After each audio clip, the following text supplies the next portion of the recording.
Okay, sorry, testing 1, 2, 3. Had a little bit of a technical issue, but hopefully everybody can hear me and we're good to go. I will find out soon. Oh, Corey says he can hear me. And if Corey can hear me, I know things are good. Okay, so we're going to do the screeny thing. Let's try sharing the screen, see if that works out. And video's good. All right, thank you, folks. I appreciate it. And we are ready to go on Tariff Day, on American Independence Day, or whatever the hell they're calling this thing. I forget. Whatever it is, it's spectacular. And look at the indexes. They're so excited about Trump's tariffs. And everything is going to work out just fine, I'm sure. Because how could it possibly be bad if we all start paying 10% more for everything we buy? But we don't know. We don't know what's going to happen. I guess we can look and see what the latest rumors are before we get going on other stuff.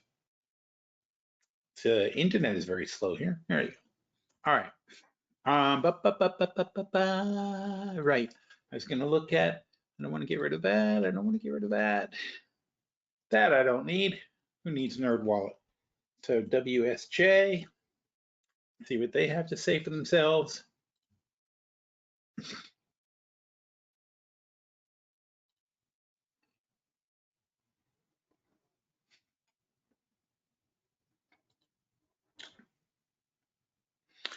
See, all right, let's just have a quick talk about this. This is very misleading. Tesla deliveries sank 13% in the first quarter. That doesn't sound so bad, but that's because they sank 13% from the first quarter of last year. See, recent surveys have shown erosion in the brand, blah, blah, blah, fell 13% from a year ago. So, you can report something that is truthful, but it can still be misleading because that's not how car deliveries work. No, especially not in a brand that you're pricing for growth, right? If you're pricing something for growth, then the second quarter should be bigger than the first quarter, and the third quarter should be bigger than the second, and the fourth should be bigger than the third, and the first should be bigger than the fourth, not going all the way back a year ago and dropping 13%. That's horrifying. That means you've not only made no progress from last year, but you've actually dropped 13% when you're being priced for growth. Why is he talking? Shh. But and there's no graph, there's no chart, there's no nothing. It's not, this is not an oopsie. Oh, here you go. Here's the numbers. Good. Okay, I appreciate that. All right, see, this is what you expect to see in an auto company. You expect to see growth and maybe a little bit of a pullback, but certainly not back to last year. And then you see growth, and again, a little pullback, but not below where you were a year ago. Then you see growth, and a little pullback because you had some really good sales and the quarter was off or whatever. But again, not to anything that looks like, well, actually this was bad. I take that back.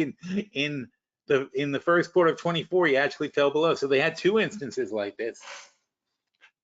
And now here we are again, but now it's even lower. So in other words, they had better sales in the first, well, not the first quarter, whatever this is, 1, 2, 3. In the third quarter of 2022, they had more sales than they have now. That's how big of a step back this is. But so the guy's got the numbers right here. He's got a chart right here. This is unbelievably misleading for a headline. You know what they actually sank? This is 500,000. This is 336,000. So calculator, please. Oh my God, why is this thing so slow? Probably needs a restart.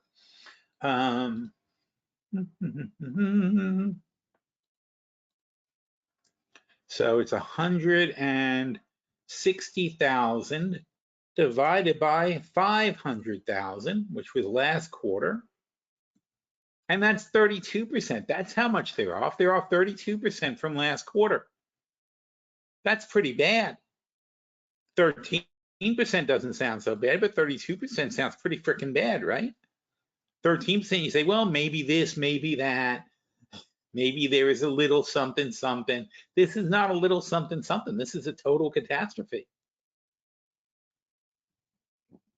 Sales from China, which exports fell 49% in February. 49%. So anyway, it's not about Tesla. I could care less. This guy, it's stupid company. It's not about Tesla, but it's about when you're reading things, you've got to be careful because there is no more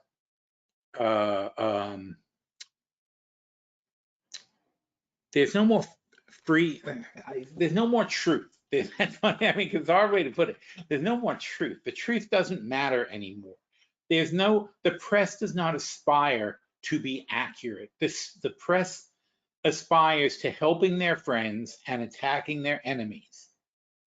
And you've got to be very aware of who you're reading, and even within the paper itself, each individual author, you don't know who you're reading, and you've got to be very aware of the slant of what you're reading. Because when you see a headline and you say, oh well, if it's there, it must be true. I mean, honestly, and I know people are going to object to this statement, but to me, really only the New York Times and maybe Bloomberg are things where I would read something and assume that it's true. Other than the New York Times and Bloomberg, there's almost nothing I will read where I think, oh, that's unbiased and correct. And obviously I know that everybody screams, oh, the New York Times, blah blah blah, liberal this, liberal that. They're not liberal. They're just against the continuous lies of the conservatives, and it pisses the conservatives off because not only does the New York Times print the truth, which is not necessarily their narrative, but the New York Times also has all the receipts to back it up. They're meticulous in their data gathering and so on and so forth. There's no scandals in the New York Times. I mean, yeah, in the history of the Times, there's been a couple of times they've gotten something wrong, but there's no scandals. There's no times where the people who attack the New York Times say, and we have proof that it's not what they said. That never happens. Other papers have gotten sued by the right. There's a whole, giant organization funded by Musk and everybody to attack anybody who disagrees with them. Anybody who states anything that's even mildly untrue is getting sued for slander and whatever and forced to retract things. You don't see the New York Times retracting things.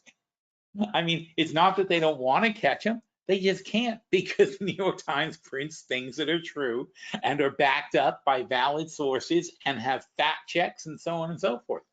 That is not the case with the Wall Street Journal, who paid $1.8 billion in fines because they claimed an election was rigged when it wasn't at all.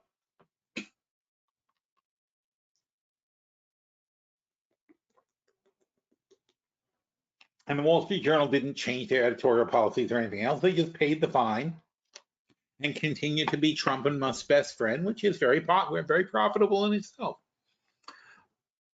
All right, so Republicans for higher tax rates. J.D. Vance has an eye on his post-vice presidency. Really? Is he in trouble already?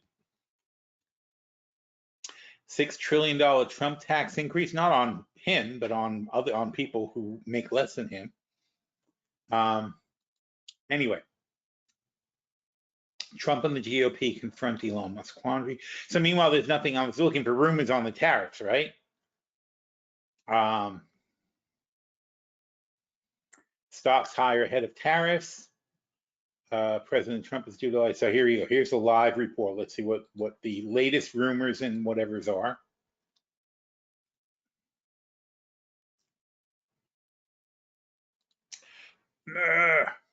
Oh, come on. I am a subscriber.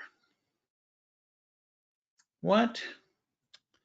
Oh, for God's sakes. I pay you guys money. Oh, wait, it came up. Maybe it's okay.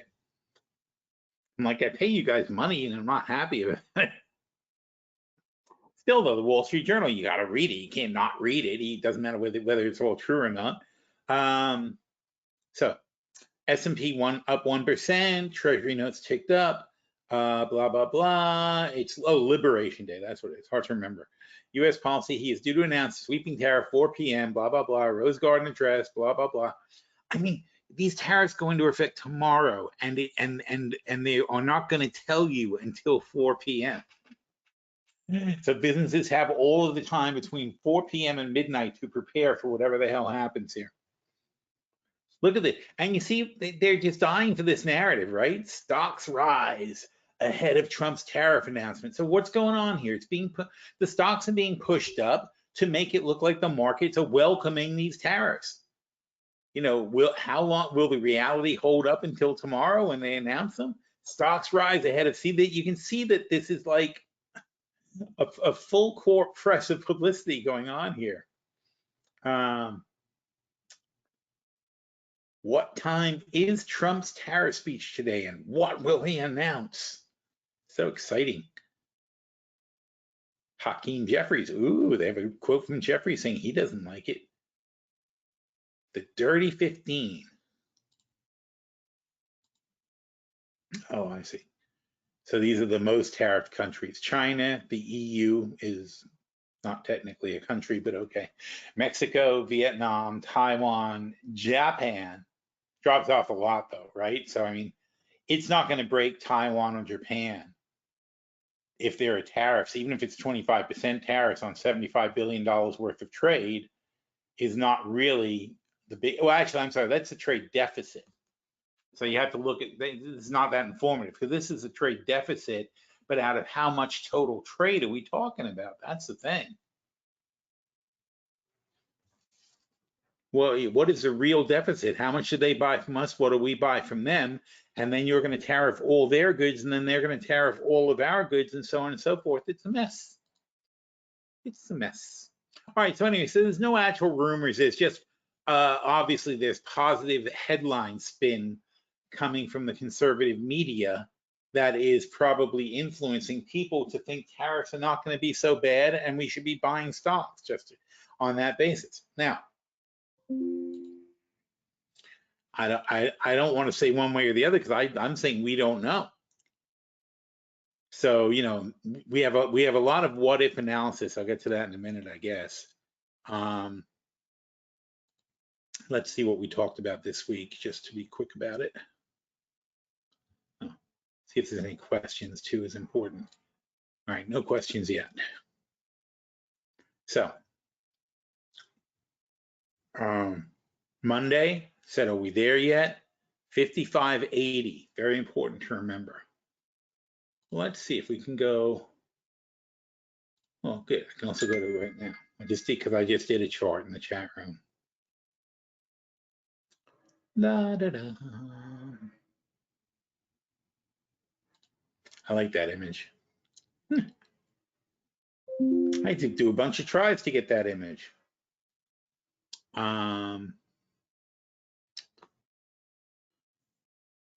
It's hard to get it just right. And I'm not saying it is just right. It's hard to get a real good one.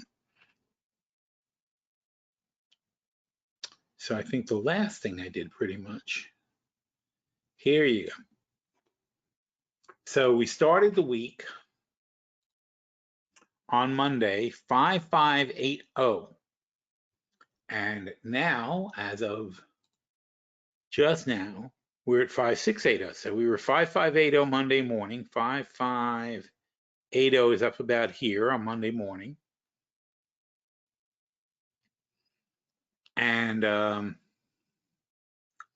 And now we're up about 100 points since then. So we've had this nice little rally going on.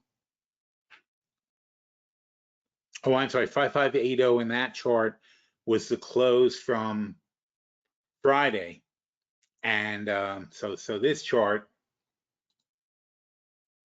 was Friday's close before Monday's open in the Morning Post. And then what actually happened on Friday was we had this big giant gap down, retested the low, and since then we've had this run from 5,500 back to 5,650, so 150 point run. So that's where we are now. We're stopped at, this is an hourly chart, so we're stopped at the 50-hour moving average. This is a 200-hour moving average. And how much is the market open? The market's open from 9:30 until 4, so that's 6.5 hours. So it's 200, divided by 6.5, that's how many days it would be. So it's a 30-day moving average. So this is pretty much the 50-day moving average, close enough. So when you look at it, when you're looking at an hour chart, the red line is the 30-day, but I'm sorry, it's 30, well, so is the 50-day. It's 30 market days. It's not 30 any days. It's not a month moving average. It's 30 days. So it's about a month and a half in real time. The 50-day moving average is also 50 open market days.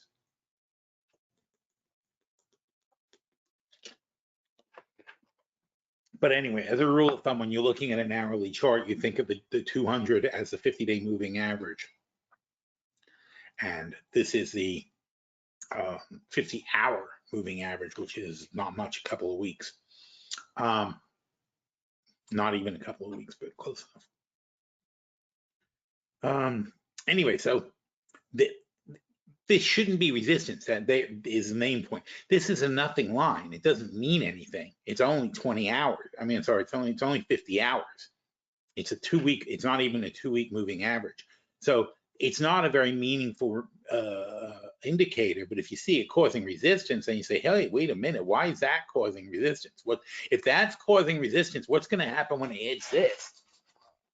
Which is moving in a very, very strong, very consistent downwardly direction, right? So this is like a big hand that is coming to smack down the index should it dare to get any higher and get in that region. And again, you calculate it the same way. This is 5650, this is 5750, so about 100 points, and you divide it by 200. No, yes, because it's only hours. That's why. So you divide it. You divide it's 50 point. It's a. Did we say 50? No, it's a 100-point gap divided by 200 is a half a point. So it's a half a point per hour, and that means every day it's going to be 3 or 4 points lower. So that's what you're looking at here in this moving average. It's dropping 3 or 4 points per day, and that means we're going to close that gap pretty quickly. Let's say it's 4 points a day. So in 25 days, we're gonna collapse this average. And that means, though, obviously, if this starts going up and this is coming down, it'll be less than 25 days before they meet, and this thing's going to hit it like a hammer, because if it can't get over this, then this is going to be serious resistance, and that is, as we just said, the 50-day moving average, which is obviously going to carry a lot more weight. So we have a sharply declining 50-day moving average coming to meet what appears to be a very weak index. And don't forget what I told you, though, is that you can't even go by these charts, because the second these tariffs are announced, because right now everybody's like pretending it might not be so bad, maybe there'll be exemptions, it won't destroy the auto industry, blah, blah, blah.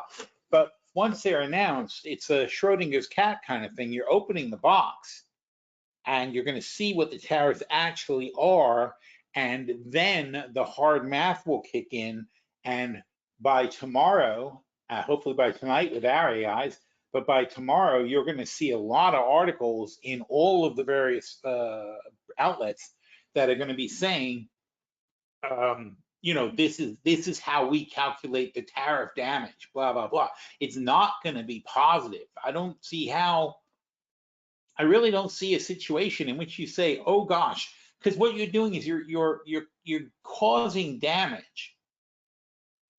So there's a few stages to this thing. You're causing damage to American consumers. The only immediate effect of a tariff is that you're immediately collecting a tax at the gate. So at the port of entry to America, you're saying to the guy who made a sweater for $50 and sent it to America, and he's charging the company that's buying it here $75. He's making 25. He's making 25 bucks, right?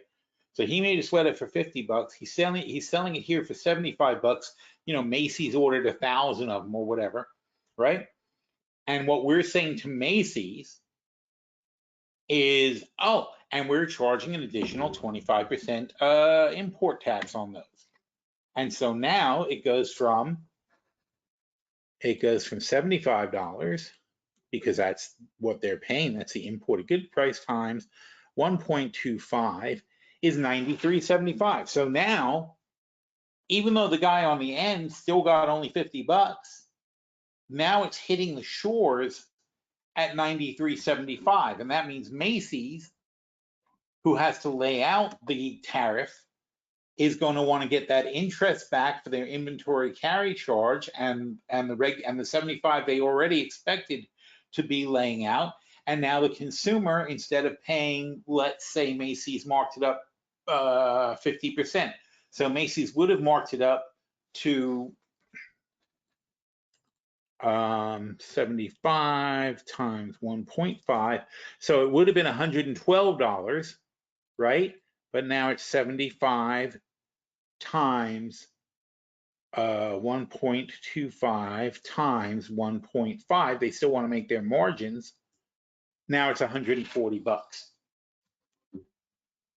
So it's even worse than you think. So the tariff is passed along to the consumer, and it's going to be that. Even if Macy's says, oh, well, we were only going to make for 35. We were only planning on making 35 bucks on the sweater, so now we'll make 35 and we'll cut it down. It's still going to be 130.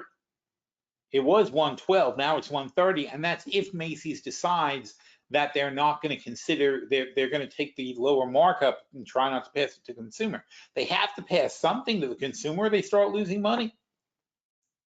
They're already losing on carrying costs. They're already forced to borrow money, you know, or whatever the financial arrangement is, but they're already forced to allocate capital to the sweater that they had planned or could have used on something else. That then causes a slowdown in Macy's spending. Their money is tied up in tariffs. See how, like, there's already these cascading effects coming in.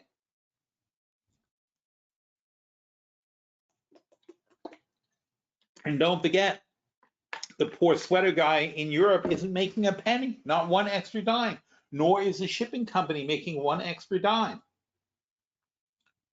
And Macy's is not making one extra dime. Macy's is actually spending money. We're taxing American corporations. We're taxing the American consumers who did not previously have to pay this tax. And this tax is a consumption tax that falls equally upon every single person, rich or poor. Everyone is paying this tax. So the poor people who absolutely can't afford a tax increase are getting whacked with a massive tax increase. It's not progressive. It's only progressive in that if you buy a boat, you pay a lot more money than the person who's struggling to pay their grocery bill for 200 bucks. But the percentage impact to the person that, you know, who's paying their grocery bill is worse than for the person who buys the boat. Plus, I don't even know what the rules are. If you go, you know, if you're rich, and you go to Europe to buy your boat, there's no tariff on your boat, and then you bring your boat to America. What's the rule of that? Same thing goes for if you buy a car. What happens? I see. That's interesting, because it's different if you buy a car or you buy a boat, or is it? Because if you bring a car into the US, you should be paying the tariff tax on the car. But if you bring a boat, that's never happened before. We've never taxed people who bought a boat in a foreign country, even though almost all major boats are built in foreign countries. That's an interesting concept. All right, anyway, Not most of our problems. If it is your problem, please send me $1 million and I'll be happy to come talk to you about it. Anyway, what are we even looking at here? This is Wednesday. We were talking about Monday, right? We didn't get very far, did we? Hang on, let's see if everybody's good. Okay. Let's see. Okay. So then we pulled out. Oh, that was very clever. Then we pull out on the S&P. And then this is the monthly S&P. Good God.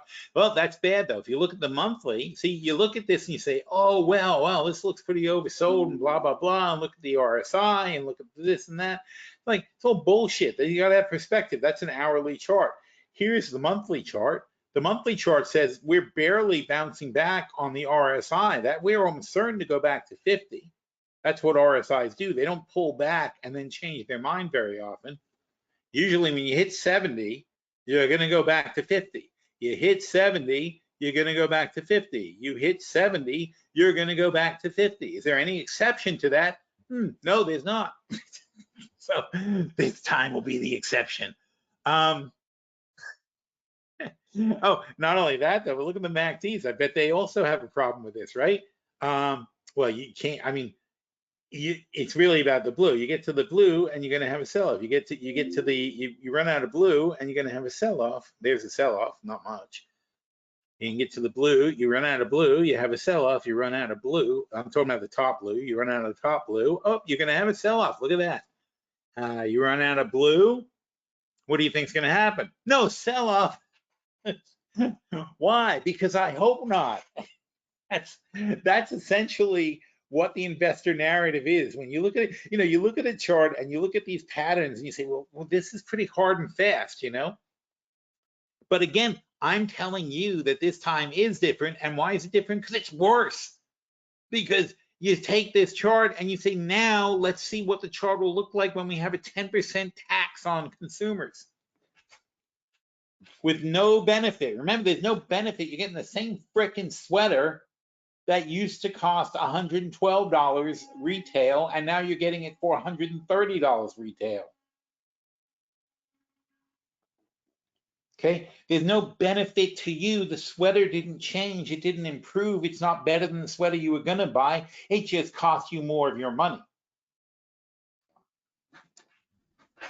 And again, like I said, and it's costing Macy's their money or anybody else, every manufacturer, everybody who's doing business in America, it's costing them more money, which means there is less money available for investment, expansion, hiring, so on and so forth. It's very bad. There's nothing good here. You can't, now again, there's its immediate negative effect of tariffs. That's what's going to happen. There's no possible way that doesn't happen. If you have a tariff, you're increasing prices. There's no magical way that the sweater guy is going to pay for it. He can't. You jacked up the price of the sweater by 30 bucks. He only charged 50 bucks for the sweater. He can't charge 20 bucks for the sweater. He can't afford to sell you the sweater. Walmart has been negotiating with all their Chinese suppliers and saying, you guys got to take a hit with us because they know the consumers cannot afford it. Every Walmart, Target, TJ Maxx, somebody else, Walmart,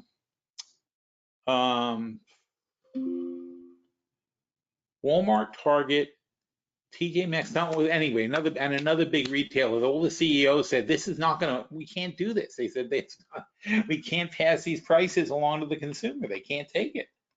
It's like they already know they can't take it. Any economist worth a dime will tell you this is not going to be a good thing at all. But anyway, so you immediately pass along these costs. So what is the benefit? Oh, the benefit is we're going to bring manufacturing jobs back to the US, right?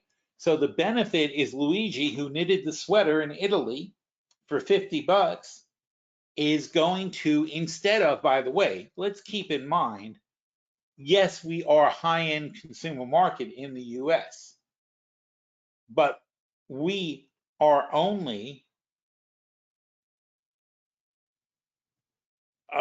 330 million people in America out of 8 billion in the world. And let's say that let's cut off the bottom half of the world and say 4 billion. We're still only 10%. Even if you assume that our consumers are across the board better than every other consumer in the world, then you just cut off 4 billion consumers from the rest of the world and say, okay, there's only 4 billion eligible consumers in the US's playground, basically.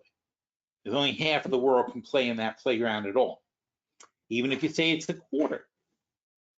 Even if you say there's only 2 billion consumers who match our 300 billion, that's bullshit, because our bottom 50% has the same no money as the people who are carrying water jugs on their head in Nigeria.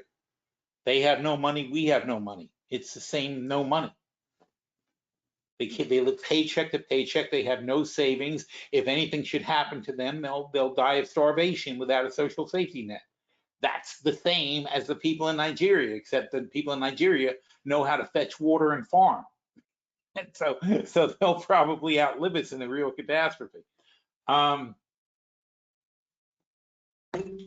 anyway, so what is the hope? The hope is that Luigi is going to say, I'm going to go to America and make my sweaters there, except we don't let him frickin' come in.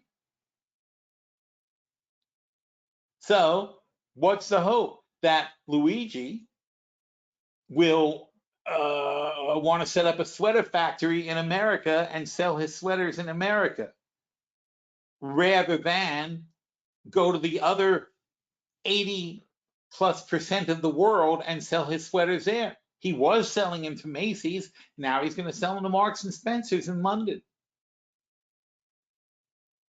He doesn't care. He just wants to sell his 1,000 sweaters. If we're going to be assholes about it and ruin his market, then he's just not going to sell sweaters there. Maybe he'll have to close up shop. Maybe he'll have to do something that's better for the Chinese market to sell things. But he's not going to start catering to the U.S. market when we're taking more money. We're making more profit per shirt than he does, per sweater than he does. That's not how it works. That's not how taxes work. There's no logic to him doing business with somebody who wants to make more money than he did when he did all the work. Even the mafia has limits for how much they squeeze out of the company. You know, the mafia learns a lesson that Trump has now learned, is that when you're doing a racket and you're taking a cut of all the vendors, you can't take a cut that puts them out of business, because then they can't pay it. And again, Luigi's not the one paying it, but he's the one that's going to ultimately be affected if we can't pay it. So what's the dream? The dream is that Luigi or Mercedes or Fiat or whatever will come over to America and say, we're going to, you know, since the tariffs are so much and the American market is so great, we will spend money to open factories in America and sell on the American market the goods, but we're tariffing the other chips that come in. You know, it doesn't help them to open a factory in America that makes chips when the components of the chips that they were buying from Taiwan and China and whatever are now being tariffed on the way in, and their chip cost is very, very high still in the market. It barely helps them at all that some components of their chips are not going to fall under the tariffs. That's number one. Number two, the American labor force. We are uneducated. We have very, very poor engineering skills compared to most countries. We have labor laws that are much higher than people who have plants in Taiwan and things like that, where very skilled people make $10 an hour, $5 an hour doing the work. And you say, oh, that's wrong. And believe me, I said it a million times, that's wrong. But a living wage in Cambodia is not the same as a living wage in America. Because why? Well, for one thing, we have these idiotic tariffs that makes everything expensive. And we don't provide universal health care, which is a massive expense.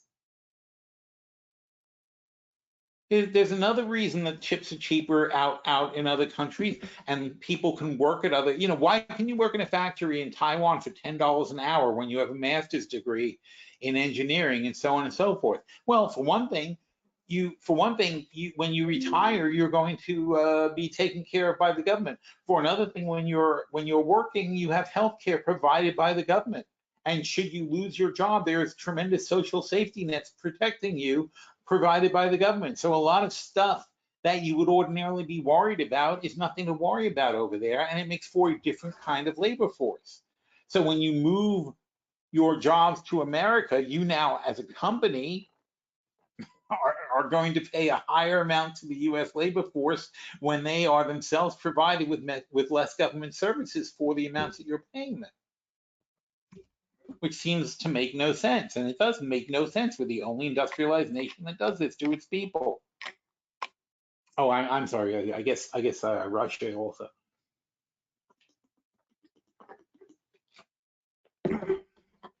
Let's see. Let's ask that question. What countries do not provide free healthcare? Well, see, it's obviously a question a lot of people ask. The following, oh, here it is. How great. America, Nigeria, South Africa, Egypt, Afghanistan, Yemen, and Iran. Those are, I'm sorry, I guess Russia does. I didn't. Really? Russia has universal health care? Says, boy, Google is good, isn't it? Yes, Russia provides free health care to all citizens and residents. Wow. How about China? It's not entirely free. Oh, it's not entirely free. A government-sponsored health insurance covers a large portion, but some services and treatment require out-of-pocket. Okay, so some doesn't, but most is.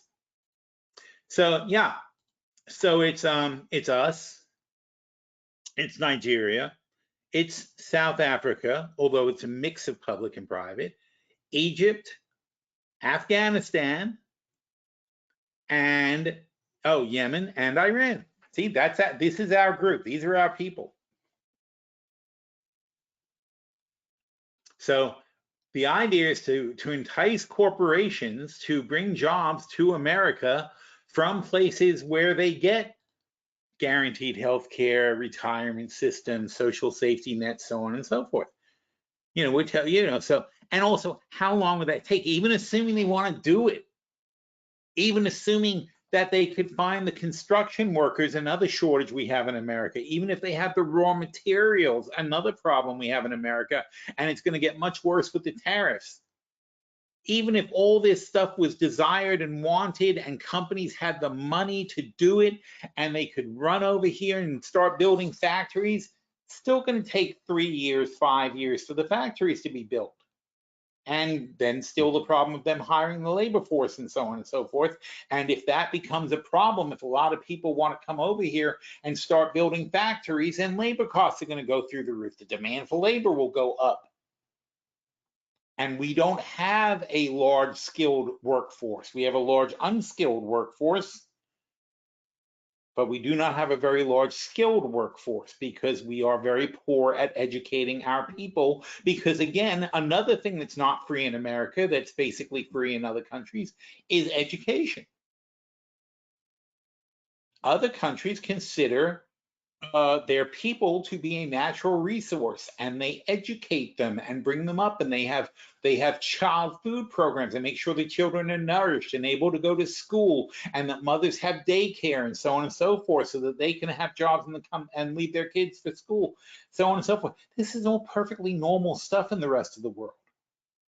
We act, well, one party in our country acts like this is all insane stuff that only communists would do. But this is how the civilized world behaves. We take care of our children. We feed our children. We make sure they have health care and they're provided for. And we have nutritional programs for pregnant mothers and so on and so forth, and free hospitalization and whatever. It's a totally different world. But we want everybody to turn our way. Same goes for DEI.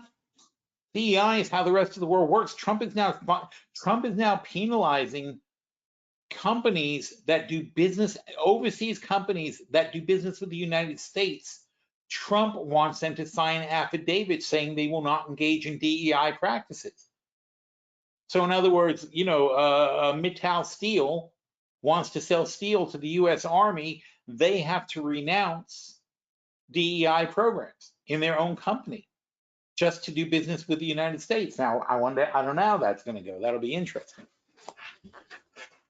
But, we're asking a lot. And again, we're immediately penalizing the American people for something that might work out in 3 to 5 years. And I don't know if you guys remember the first time Trump was president, but he was running around telling, what the hell? Why? Oh, because I already went through all the stuff. Oh, no, this is today. We were on Monday. That's why I'm confused. So we've got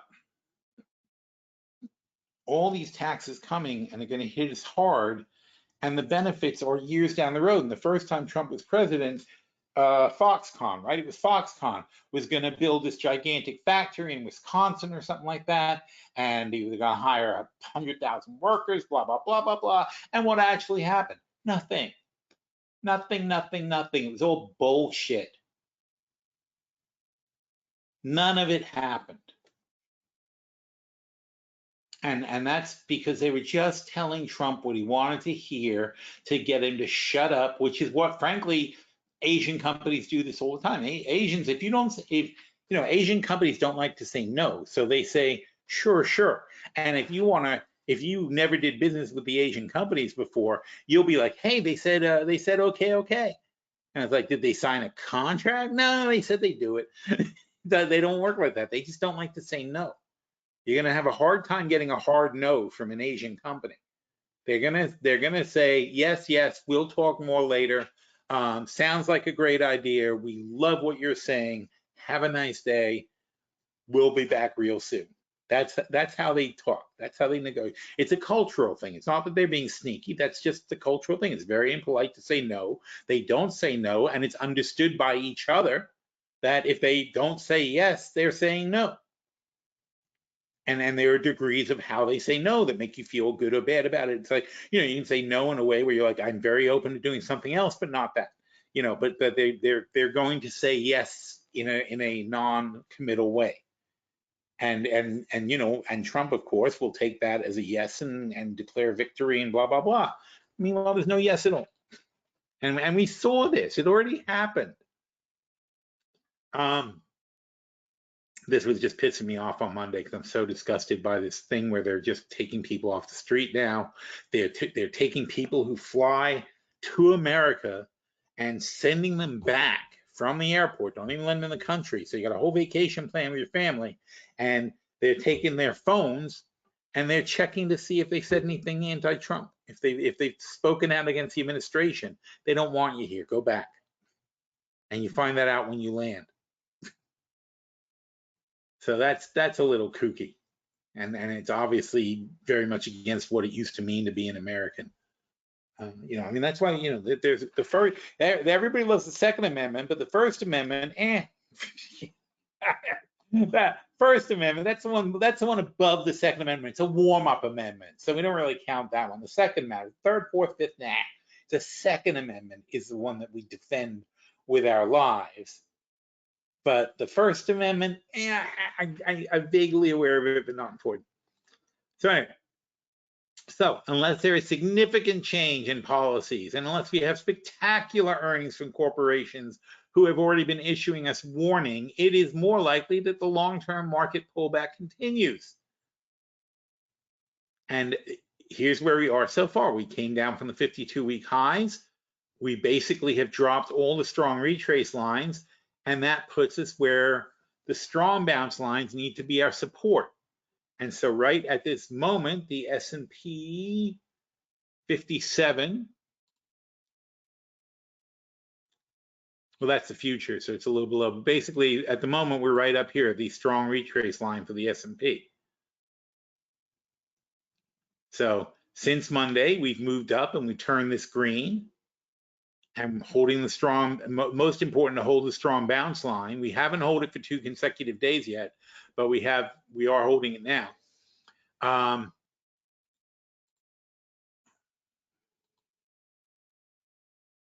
Oh wait, I'm sorry. See this support. This is the longer term chart. I apologize.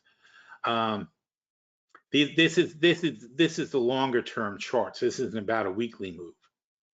And so this is where we've been from the very tops not to the very bottom. This would be a 20% drop. So this bottom that we hope would be 20% off.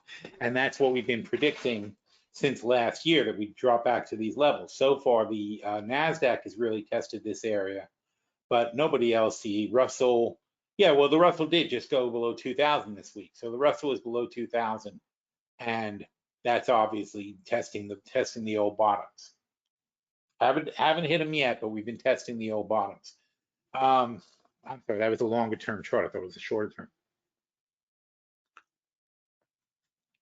All right, so the question is, what are the tariffs going to do? Are they going to take us up? Why would they? What is going to happen that's going to take us up? The only thing that could do it, and this is why we have long still, the only thing that could do it is if the tariffs turn out to be the same bullshit they were last time they announced the tariffs. So, oh, we're putting this off, we're going to do this, we're negotiating that, we're blah, blah, blah, blah, blah. So a big cop out after all the noise.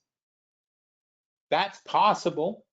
And if it does happen, we'd hate to not have some longs, but it's not probable. And then we talked about what was up for the month. We have the PMI, the ISM construction, the JOLTS. Today we had the ADP was stronger than expected.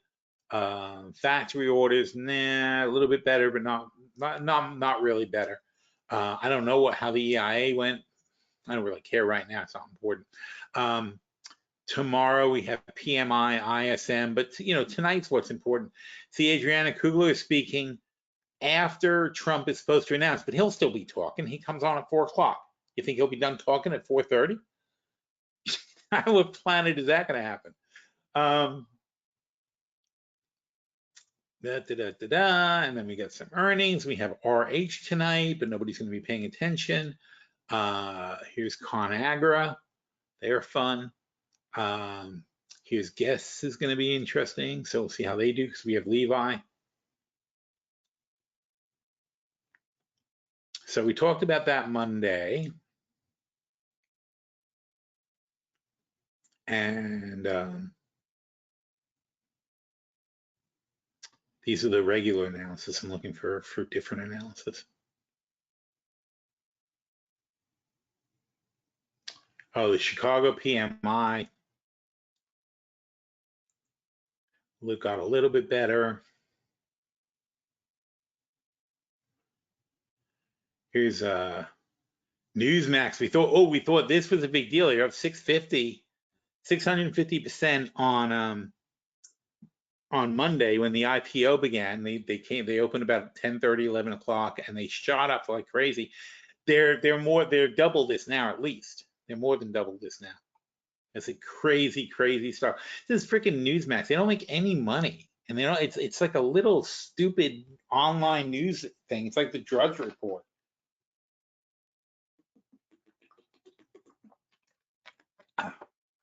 But I think they do a little bit better than the Drudge Report because they have all their they sell news feeds to all the conservative outlets. So they're like the AP for conservative outlets.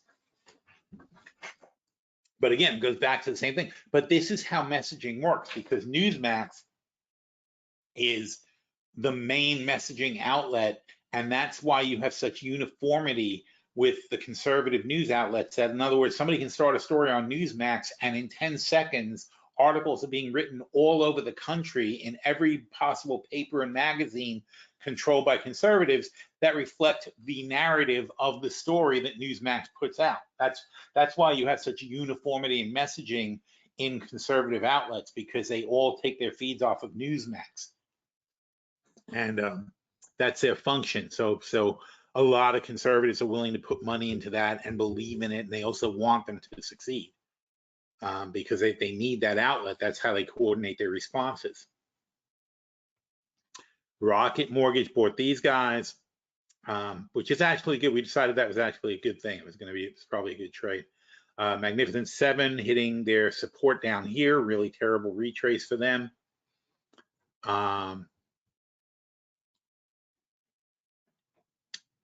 What's this about? Oh, here's Paramount. We were talking about how their stock will get split up. That's only affects people who own it. And here were the rebate. Here, what's this? Sector performance. Oh, that's interesting. So here's Q1. Whoa, I did not mean to do that. Here's Q1. So consumer staples, all the things we talked about that would do well in Q1 did well. Consumer staples, financials, utilities, real estate, and energy. These were the only things we expected to hold up. What got hurt was everything else, basically, especially very important to distinguish between consumer staples and consumer discretionary. A lot of people get confused about that. Consumer staples are like when I say I like Levi's, I like Crocs, I like consumer staples are things that wear out. Think of it that way. Things that you use up and wear out. Consumer discretionary is stuff you get at Best Buy, is stuff that it's like stuff you don't really need, that you're buying it because you want it. Okay, it's not stuff you need. It's like when my underwear has holes in it, I need new underwear. I don't have a choice. It's not like, oh, my headphones are so old, I get embarrassed when I go out. That's a whole different thing. Consumer staples are things you actually use, like food and clothing that wear out and shoes that wear out and stuff like that. There's a fine line too, because if you say, oh, my Nike Air Jordans are consumer discretionary, but my Keds for 20 bucks are consumer staples. I need shoes of some kind. I may not need $300 shoes, but I need shoes. Technology, also not something you need if you're cutting back. Communication services, also, I will switch to, who's that guy? Not Daredevil, damn it. Deadpool's phone company. I'll switch to Deadpool's phone company instead of renewing at Verizon and AT&T.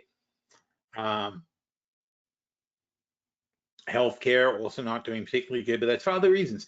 Healthcare's got a problem because the Health and Human Services being cut. Everything's being cut. Not only that, there's been a huge issue for Pfizer, Moderna,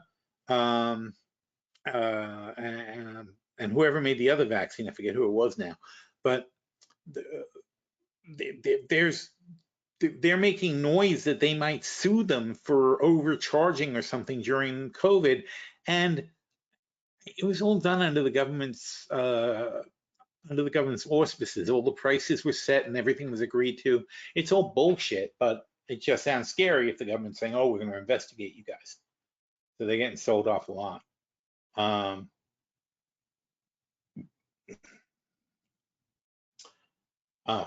Is this all Q1?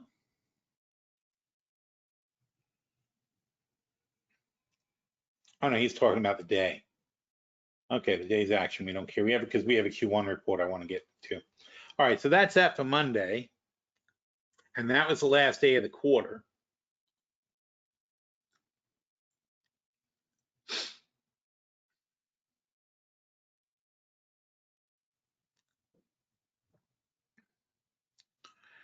And that brings us to our Q1 review.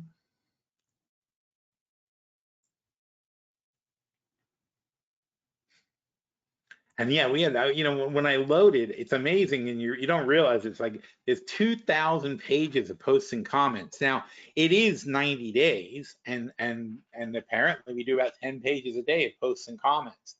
Not 10. What am I talking about? 20. It's quite a lot. And I'm talking about Word document pages. So like this article would be like 3-4 pages in Word. But somehow we get there, and we got to this insane amount of 2,000 pages of posts and comments, and we sorted it all up, and we have it scrambled around, and so on and so forth. So, what happened this year in January? optimism tempered by underlying concerns. In other words, Trump took power on the 20th, and on the 2nd, I talked about the rally was fading. Keep in mind, blah blah blah, that we had low volume updates. It's always whenever I call an end to a rally, it's because we're watching the volume and we see things like this. Look at this. I mean, this is particularly Christmas, but point is, when you see up days that look like that, but the down days, the reds, are much taller than the up days, that's a problem. Your biggest volume days are the days when the market goes down. And when that is a pattern that you observe over and over again, then you say, well, money is generally leaving the market. Look at this. This is money flying out of the market, and then when there's trying to be recovery, it's lower volume. It's this little tiny net volume, the net difference in volume, that matters. And what's the net difference? Well, the net difference is all red. Every net difference here, everything above the average, right? Look at how this line, right? If we consider that an average, that's 1 billion shares apparently. So the 1 billion shares of SPX, and here's the line. And if you say, well, the difference would be the things that are over the line. So here's a bullish day. These days don't count, they're all low. So call that a bullish day, bearish day, bearish day, bullish day, bearish day, bearish day, bullish day, bear, bear, bear, bullish. And also notice that the bullish is nothing. Bullish, bear, bullish, bear. Oh, bear. Maybe bull. I guess that's a bull. Bear. Bear, bear, bear, bear, bear, bear, bear, bear. That's not good. That's not good, is it? How could that possibly be good? So, oh, I see. This is not even a day chart. This is a 195-minute chart. It's a good way to it's a good way to illustrate it. So it breaks every day up into 2 candles at least.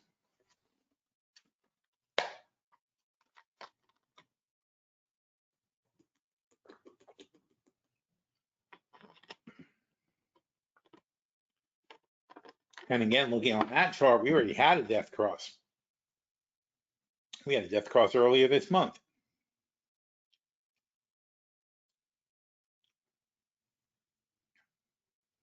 So early caution hinted at the fragile nature of the upward momentum.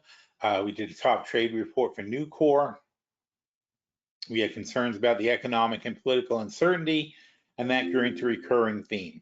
So basically, as of when Trump took office, we started getting extremely worried about what was going to happen. And it's not because I'm anti-Trump. I'm anti-Trump because he's bad for the economy. Because he's bad for the country, I'm anti-Trump. And, you know, I don't think anybody's going to say I was pro-Biden. I was no big Biden fan. He was better than the alternative, but I wasn't in love with Joe Biden. But it's above all do no harm, right? Is that the Hippocratic Oath or something? But he basically didn't do anything bad. So he was fine with me. I could care less that he was president or not. Obama I love because he was doing great stuff. Clinton I love because he was doing great stuff. Bush, the first Bush, Reagan I was positive about until later when he started doing a lot of weird stuff, but he got more and more senile, so other people took over, I think. Reagan's Bush was an incompetent boob, so I didn't like him. Then Clinton came along. He was good. He was great for the country, did a lot of positive stuff. Then we had Bush Jr., and Bush Jr. was a disaster. I was after Clinton, right? So Bush Jr., total disaster. I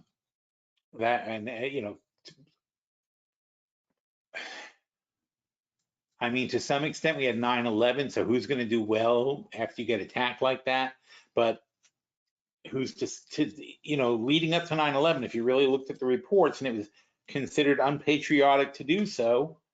But the fact of the matter is his lack of experience in national security. And by the way, you want to see a lack of experience in national security? I can't believe we're not being attacked right now. There's no national security right now. These guys don't even know how to keep an email secret. This is beyond unsecure. Not, I mean, we've left NATO wide open to attack from anybody. We are wide open to attack. We have no plan, no concept, no organization. We're firing people right and left in the military and disrupting everything. It's a freaking disaster. This is what you call a disaster waiting to happen. And so was Bush at the time. Bush was a disaster waiting to happen, but not on this scale. On this scale, I mean, there's literally no defense right now in this country. So every day that something doesn't happen, I'm surprised right now. But with Bush, it was inevitable that somebody would be able to breach our defenses because they just that wasn't their focus. So after Bush, then we have Obama. Obama was fantastic. And not only that, though, there's a huge amount of cleanup he had to do just to get things back on track from the mess that Bush left. And then somehow we went from Obama to Trump. And oh my God, somehow we did that. Trump got a pass on being, well, they weren't organized and they learned. I mean, God bless these guys. They learned what they did wrong under the first Trump administration. They took their time under Biden to reorganize themselves. And because Biden is not vindictive, he didn't go stomping out all the Republican and conservative bullshit and make sure none of this ever happened again. Instead, he just basically allowed Trump to recover and lick his wounds and come back. And the Heritage Foundation, the people who really run the country, built that Project 2025 thing around it. And here we are. So here we are, Trump again. So, I evaluate presidents based on what they actually do for the country, not based on their party. It just unfortunately tends to put me at odds with the conservatives. But it's honestly, it's not intentional. I do wait to form my opinion until I see what people are doing. So where were they? So Zephyr described the markets having this February treacherous undercurrents. Phil's closing comments, a potentially prolonged period of uncertainty and volatility. I think that pretty much describes where we are now. Due to trade disruptions, the market is clearly on edge, and any further escalation could lead to significant corrections. And Zephyr suggested burning down the house as music to sum up the situation. That's funny. Despite the growing unease on February 7th, top trade alert for copper, blah, blah, blah. Copper went flying up, of course. So what did we do during February? We built our cash positions. We implemented our hedging strategies. We adjusted our portfolio and we trimmed longs and so on and so forth. We basically, we were trying to get to cash and take less and less risks. We identified our risks. We did our sector analyses. We practiced with the AGIs and getting them to observe and predict as much as possible. And then in March, right away in March, we decided to trim we trimmed about a third of our portfolio holdings in the first week of March. And it says Phil declared getting very defensive on March 7th. I said, things have become too unstable to stay long. It's March 7th. All right, I was going into the weekend. The weekend it looked so bad going into the weekend that I was just like, you know what, we got to cut our positions. I said, the hedges can't protect you enough from this bullshit. And lo and behold, that's exactly what happened. We went down significantly for the next week or so, and we bottomed out here, and then we rebottomed out here, which was Friday, and now we're here. So that brings us up to speed pretty much. This is just more details. You can read it if you want, but it's not important. then I don't know what day we did it, but then just last week we decided that we would identify, we added back 15 stocks that had come down significantly. Oh, here's the shorter term one that I was talking about.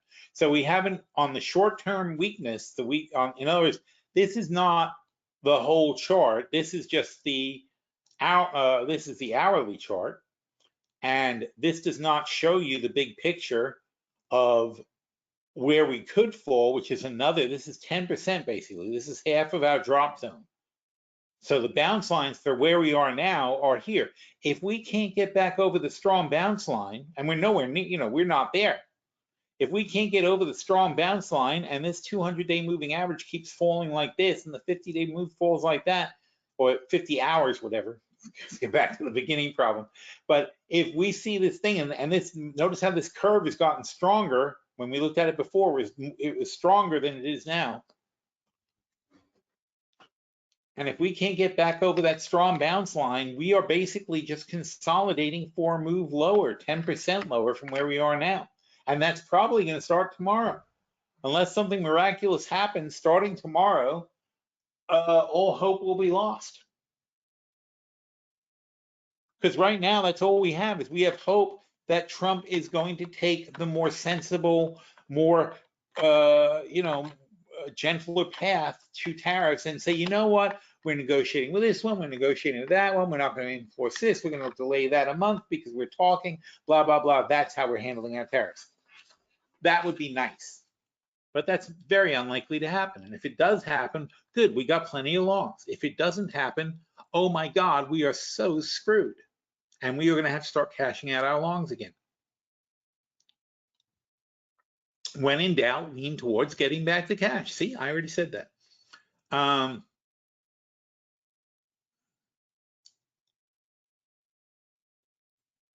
And again, these tariffs, this is a very important point I made, and I talked about it on the TV show the other day. The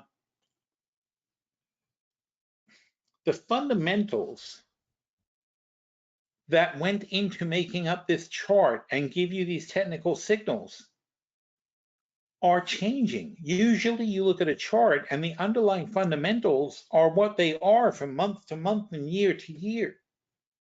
The tariffs are a complete change in US policy.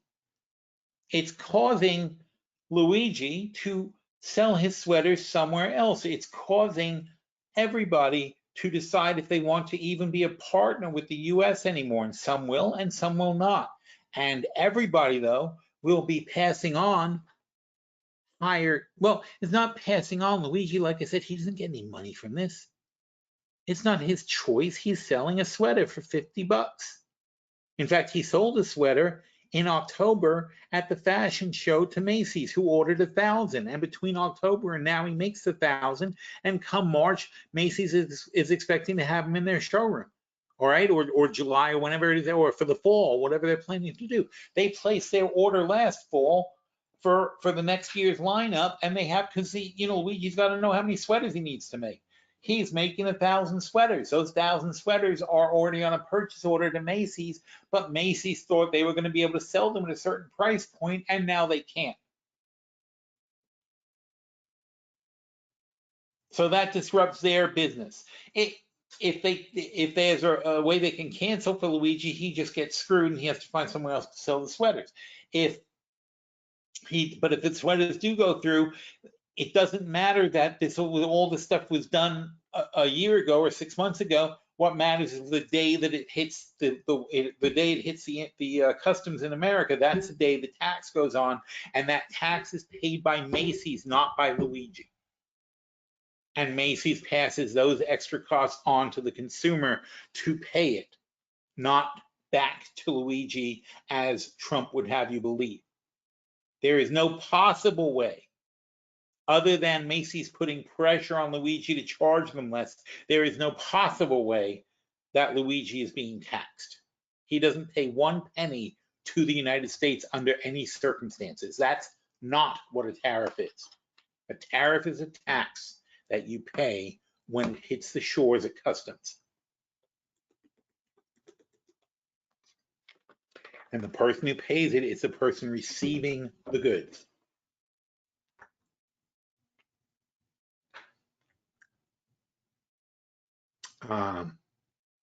So, blah, blah, blah, March, blah, blah, blah. Things become too unstable to stay long.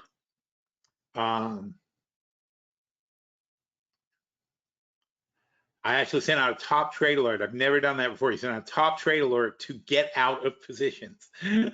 That's how bad things looked on March 7th. And that whole week, actually, I mean, I think it's noted here.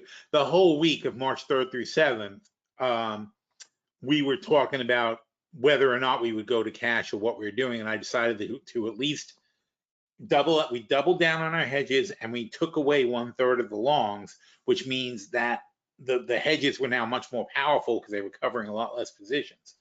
So we did that rather than completely get out. I basically still, at this moment, still wish we got completely out. I would have been easier to just go to cash.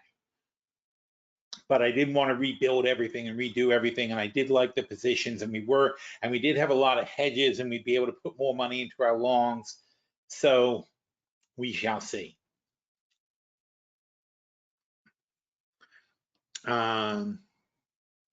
Undervalued stocks. After the sell-off, we identified undervalued stocks. Is there a link? Oh yeah, here you go. The rationale for the 15 trades. So then we had a whole post special, which was sent out as a top trade alert. And it was also obviously in the daily post, but oh, come on.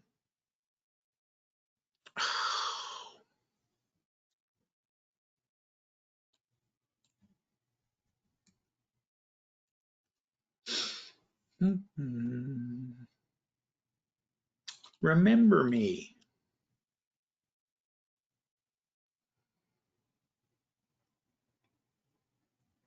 Hello. Okay.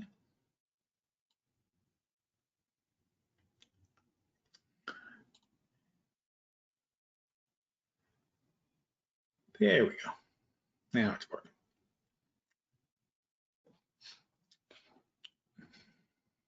So this was March 24th, which was not that long ago. Monday, a week ago Monday. And this is during the chat.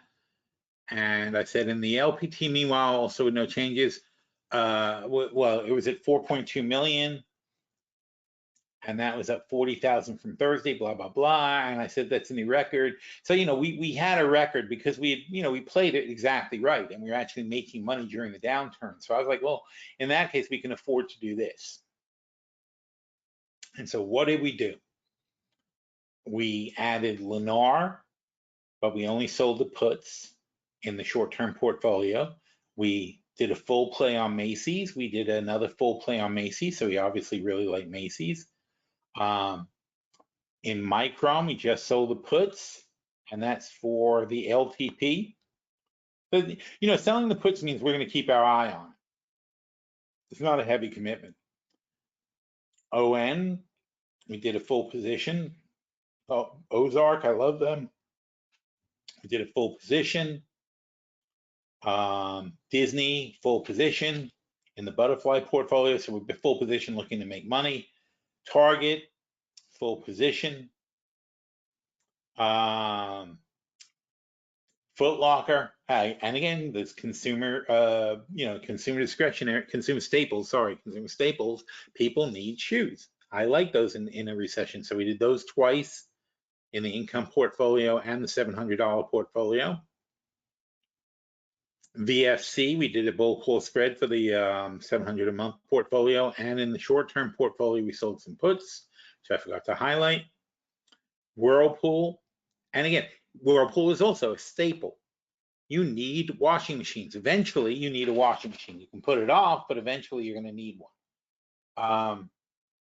Now, Best Buy, again, we call that consumer discretionary, but there's a lot of stuff you need too because Radio Shack doesn't exist anymore. So when you need a charger, when you need something for electronics, when you need wires, when you need connectors, when your computer breaks, you need a monitor. You can't not have a monitor, right?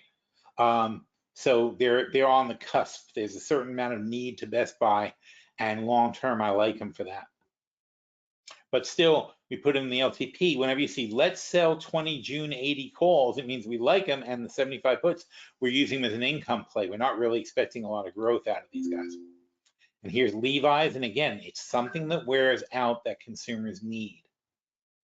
And those were our trades. There's nothing crazy here, but these are 15 different plays that we added just in case it was a good bottom. We weren't sure. This was on the, what did we say, the 24th?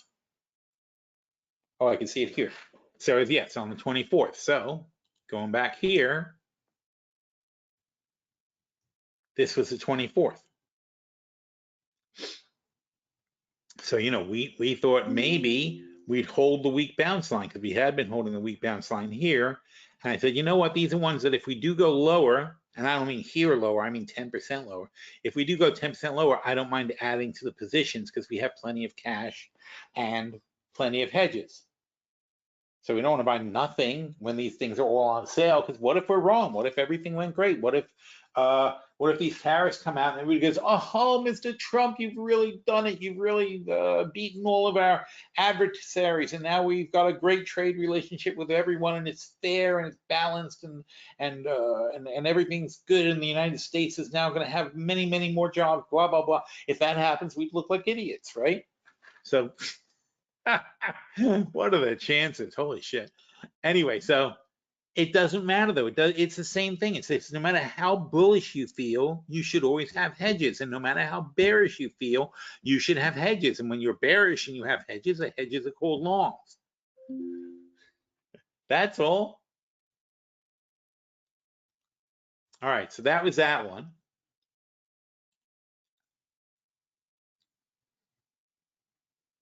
So even in all this stuff, we added 15 new long positions. And then yesterday, Zephyr, I don't want to spend too much time on this because we'll run out of time. But yesterday, Zephyr did a deep dive into the whole tariff thing. And he most usefully looked at the portfolio strategy. But here he's talking about everything you'd ever want to know about tariffs is in here. I love that picture. It's so funny.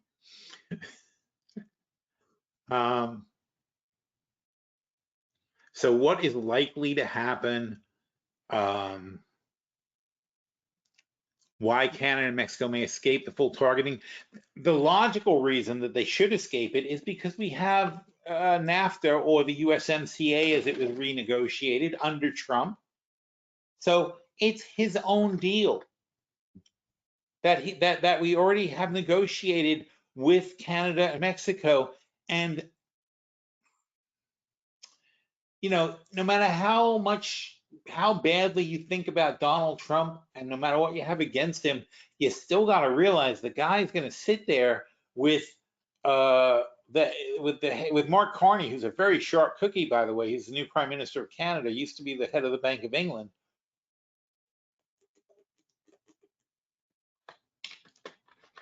Yeah, so there's nobody's outmaneuvering Mark Carney. Let's put it that way. That's just not happening. And Mark Carney's going to sit there. So again, even though he's the new prime minister, he's got decades going back to the financial crisis. He's got decades of experience in international trade, tariffs, working on the Brexit situation. You know, getting the world out of the financial crisis in 2008. He's done everything. You know, there's nothing here this guy doesn't know. He certainly knows 10 times more than Trump knows about trade and economics and so on and so forth. And he's very able to read and digest reports and so on and so forth. So he's sitting there with Trump. It's like coming up against a top-notch attorney who knows his stuff versus Donald Trump. There's no, there's no metaphor required here. It's Donald Trump. So You know, we've seen Donald Trump in court. We've seen him testify. He is never prepared. He is never on top of his facts. He just, you know, he just relies on his bluffing and bamboozling and lying to get him out of things. And blaming other people, of course, that's another big part of his strategy. So he's sitting there with Mark Carney, leader to leader, and Mark Carney is going to say to him, well, you know what? Those are great points, Donald, but you know what? We had these points, we discussed these points. And when he says we, he means Canada and him. Doesn't matter who leads Canada now, but he's going to say, we discussed this point with you in 2018 when you insisted that we rework the NAFTA into the USMCA so you could obviously take credit for it even though it was already done. And in those negotiations, which you fought very hard for, which we have transcripts of, which we have witnesses for, which you've made statements on, you said this is fair, this is not fair, this is fair, this is not fair. It's very hard for Trump, weasel that he may be, skilled liar that he may be, to sit there confronted with his own words and his own demands and his own trade negotiations and now say that was very unfair.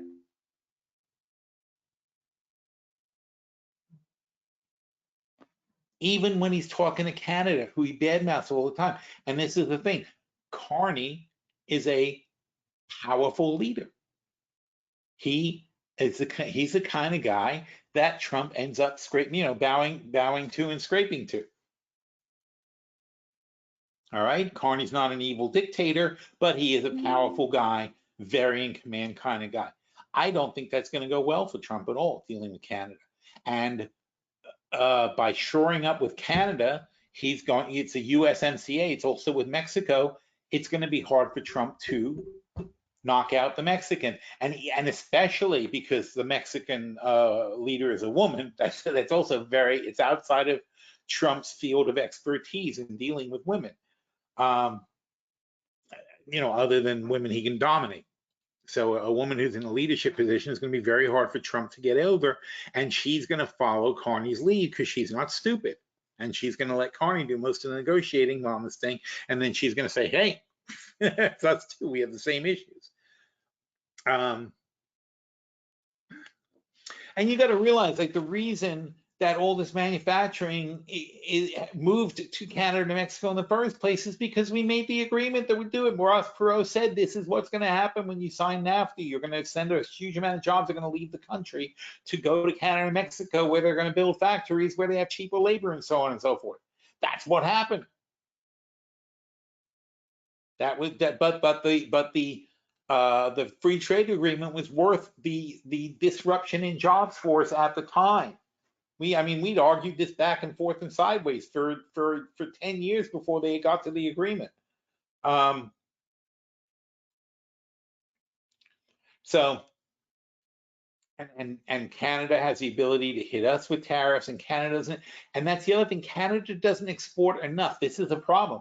Canada doesn't export enough stuff to America. They do export 65% of their total goods to America that they trade, but still, in the grand scheme of the global economy,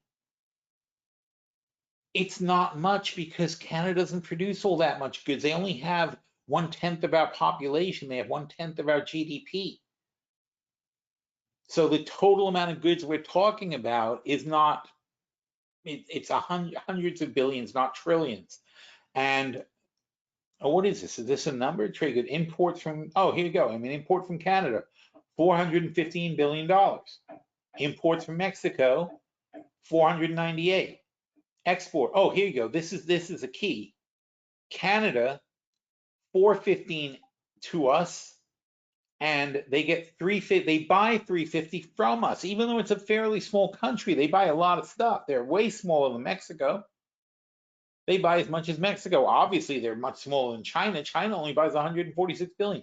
Our real trade imbalance is China, who we export 146 billion. They export to us 433 billion.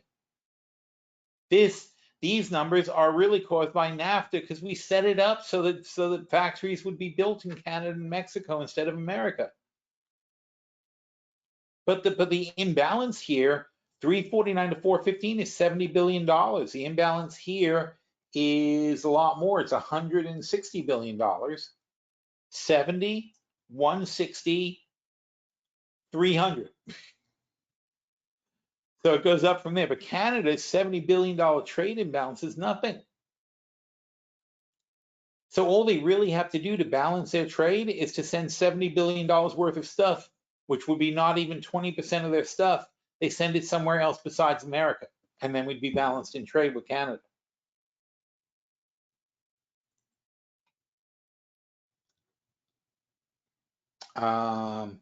Proportion of exports. Businesses fear for what is this rate? From proportion of exports to the US. So what does that mean? Proportion from Mexico. We get, okay, so they're saying we get 17% of our goods from Mexico. We get 25% of our goods from Canada. So that represents 25% of all the goods that we purchase. We purchase about $2 trillion worth of goods and we get 400 billion of them from Canada. That's what that's saying. And most of it though, oh, and here you go. Most of it is energy products. We buy their oil. So if we don't want to buy their oil, they'll find somebody else to buy their oil. And there would go the trade deficit. We will no longer sell you our oil. Go find oil somewhere else and pay triple for it because you're idiots. That's all Canada has to do to completely cripple Trump's plan.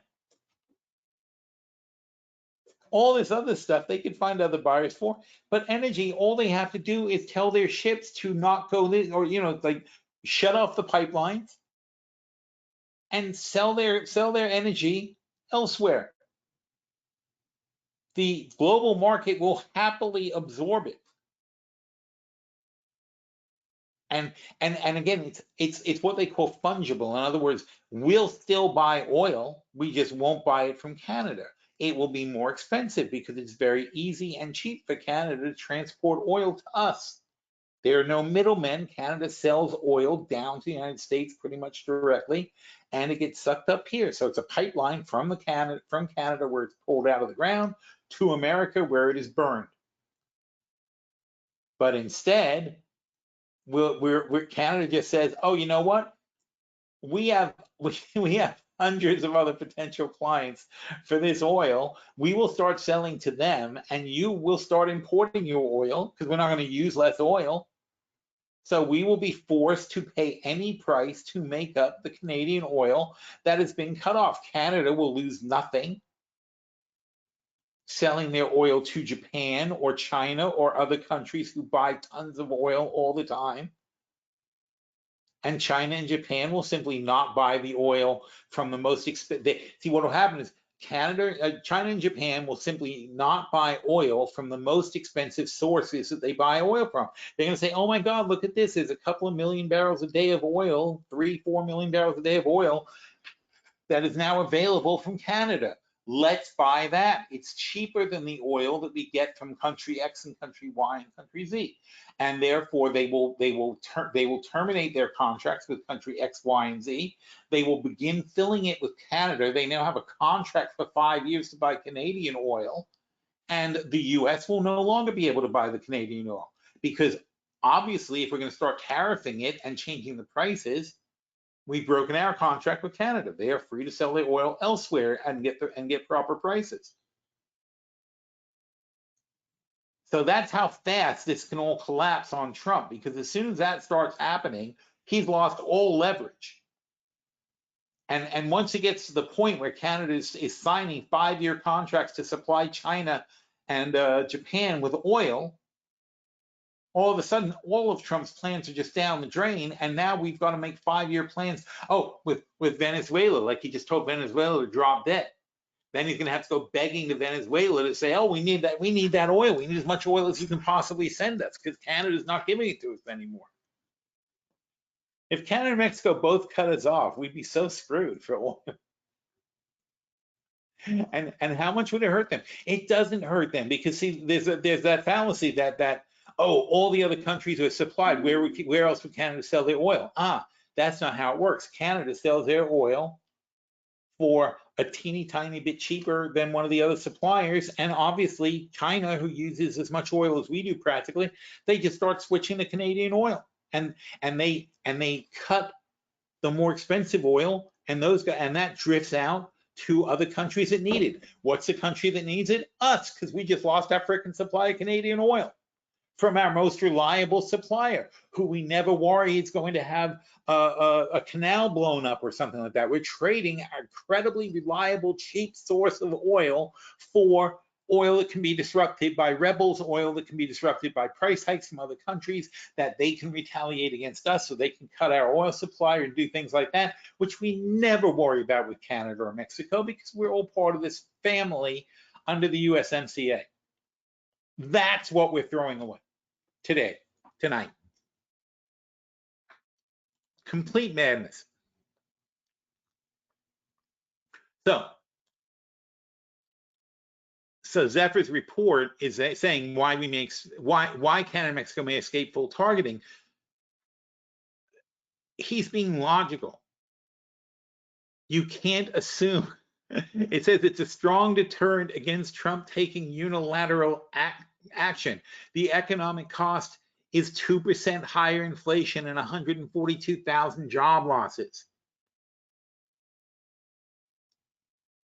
So that would be a strong deterrent against Trump taking action. That's when you're dealing with a logical, rational person who understands this concept. We're not dealing with that. I just explained it to you guys. The same chart can be shown to Trump. He doesn't understand it. You guys understand it. He does not. Or he may understand it and not care, or he may understand it and he's got ulterior motives. But the point is, you can't expect him to act just because it makes sense. Retaliation would hurt swing states like Michigan and Wisconsin. And Wisconsin is obviously already aware of that because they told Musk to screw off.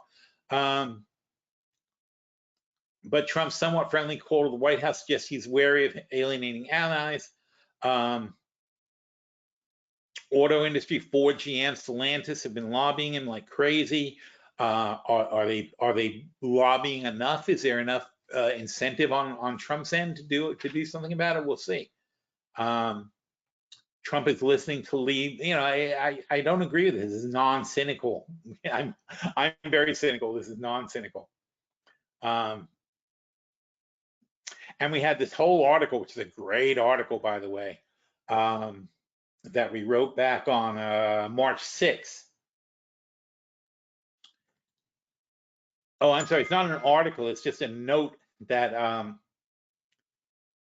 it's a note we wrote about this professor at Indiana University, and we talked about Trump's bargaining style. And this is by David Honig, and he's a professor of at Indiana University. He's a professor. He teaches a school of law, negotiations at the School of Law, and he really drove home a point of that Trump's negotiating style is distributive bargaining. And distributive bargaining is that zero-sum stuff. It's I win, you lose kind of thing.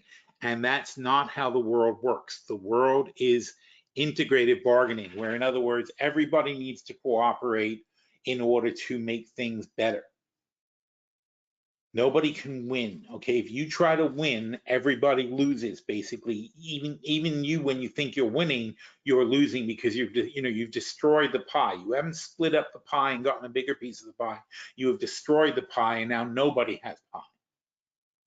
That's what it's like. So in other words, Trump's bargaining is based on I get a bigger share of the pie and I win.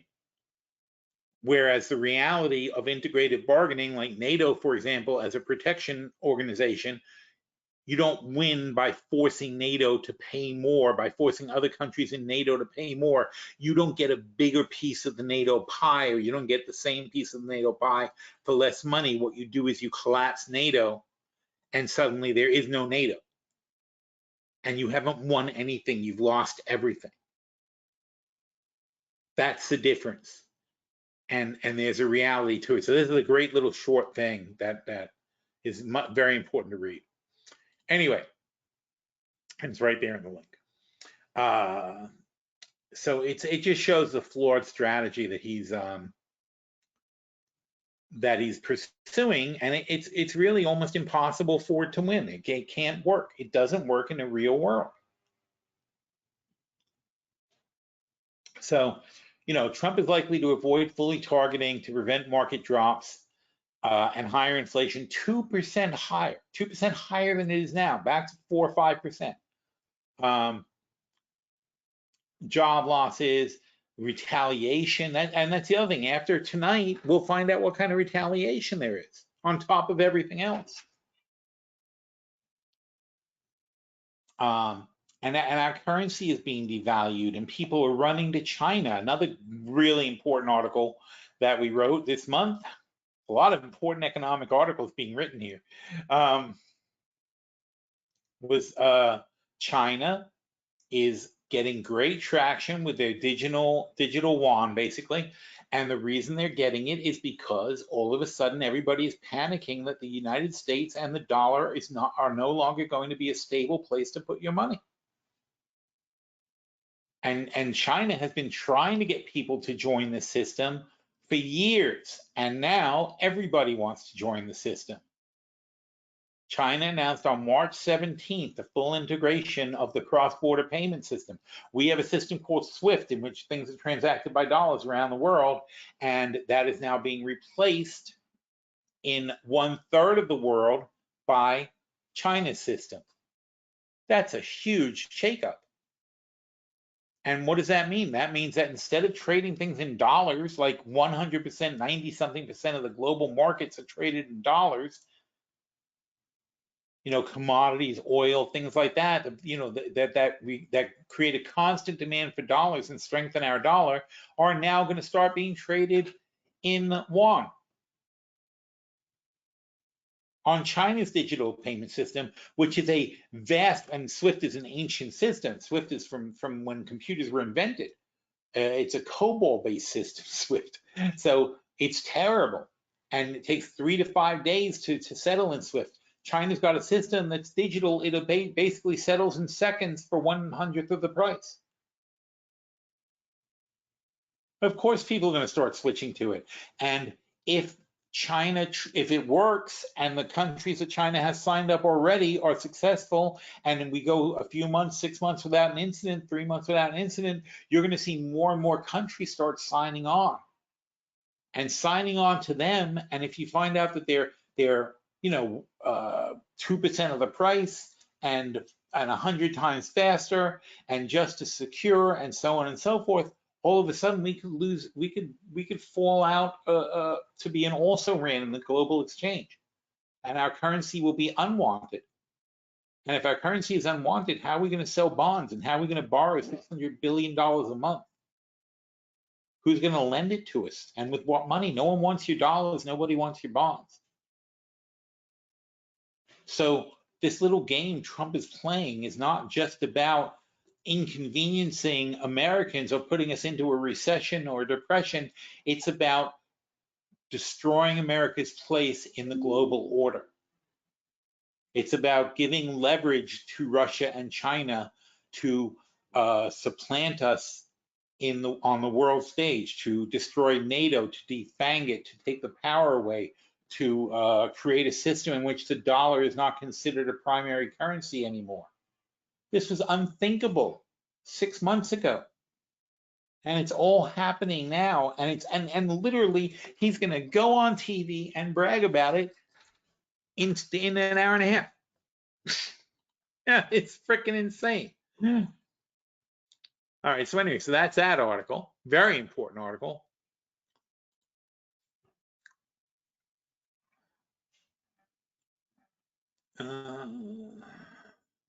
All right, so that's Zephyr's dive. And then we talked about, and he's saying who's going to be hurt?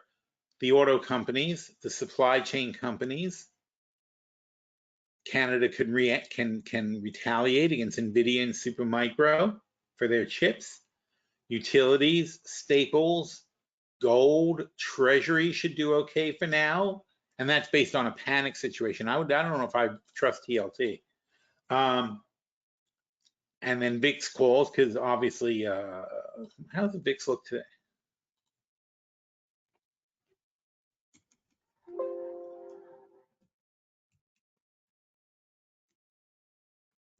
Nope, how does VIX work? VIX. Oh, it's just VIX. So, we should get some movement in the VIX as well.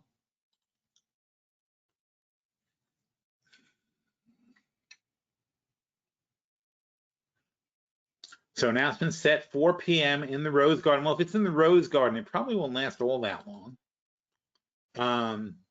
This follows whirlwind of tariff action, blah, blah, blah. So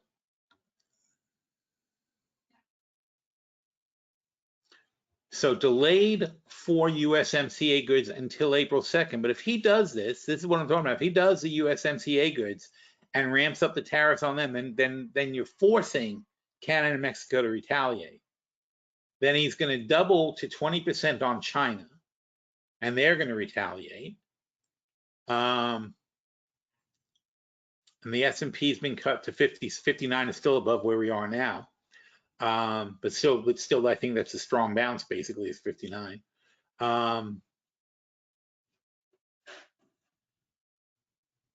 Oh, he does say that. See, he does say that. Keep in mind, this is my best guess. Given the available data, and President Trump is notoriously unpredictable, as he is not a very logical human being. So, in other words, you can't predict it because he doesn't act like you would expect the person to be.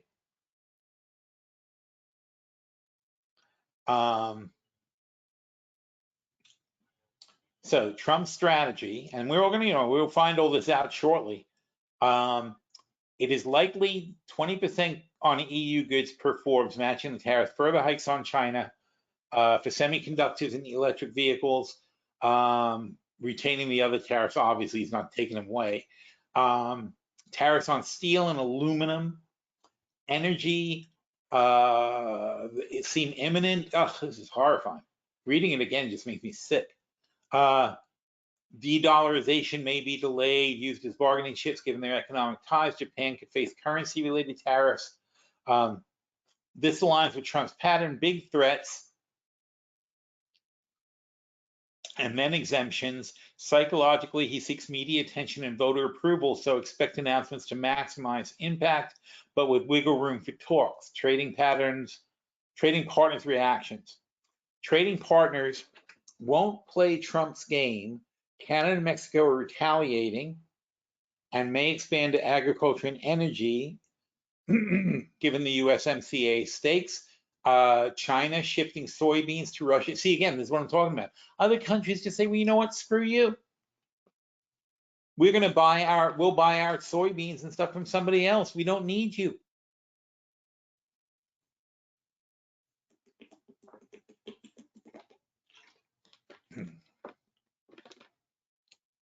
And you got to watch Apple for things like that. China just say, we're banning iPhones in China.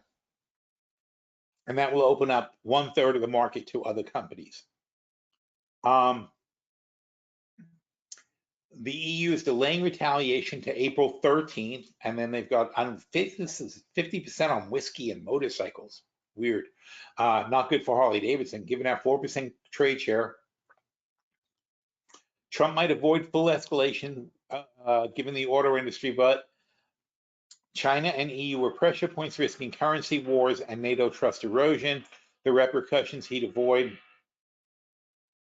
suggest he'll negotiate, but retaliation could spiral as Trump is not as good a negotiator as he thinks he is. That's funny. Creating an escalatory cycle that the U.S. should be desperately trying to avoid. I did not realize how funny that was the first time I read it. That is a just one AI's opinion. Portfolio positioning. Given the market impact, higher prices, blah, blah, blah. So, okay. So this is nice. I like this little chart. So autos, supply chain costs up 25%, higher exposure to Canada and Mexico, agriculture. Canada tariffs hit soybeans, corn. So bad for autos, bad for agriculture, bad for tech. This is not looking good. Utilities okay, staples okay. We talked about all this stuff really. Gold is okay, and treasuries I disagree with. I'm not sure that I think the dollar issues are going to drive people out of treasuries. Not immediately, but over time. I'm going to have a lot of volatility. Trump's tariff moves are a distributive gamble in an integrative world, risking market chaos, but with some negotiation room, position for volatility, treasury stability, and a hedge with VIX calls Friday's jobs data could amplify impacts, as could Trump's intractability, so stay nimble. This strategy aligns with Phil's long-term view. Markets adapt, but tariffs' short-term sting is going to be very real.